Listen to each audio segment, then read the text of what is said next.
So, dito naman tayo sa division of mixed fractions.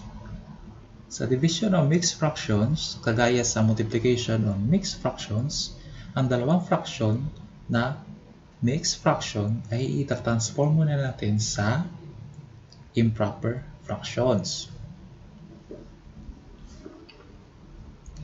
So, let's go. So, 3 times 3 is equals to 9 plus 2 is equals to 11. Then, copy the denominator, which is 3. Next, 2 times 1 is equals to 2.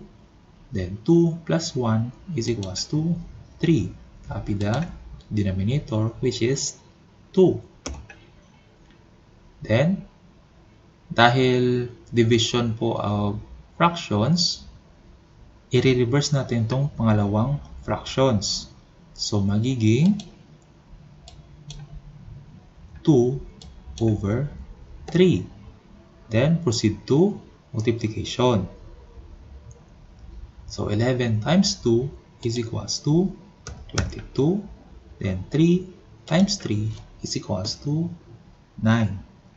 So, as you can see, meron tayo product na 22 over 9. So, itong 22 over 9, itatransform natin ito sa mixed number. So, gamitin natin yung division with answer with of remainder. So, 22 divided by 9. So, 22 is not divisible by 9. So, hanap tayo ng number na lower sa 22 at divisible by 9.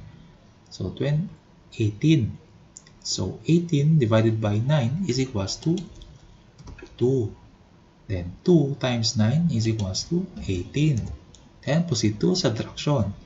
22 minus 18 is equals to 4. This 4 will be remainder.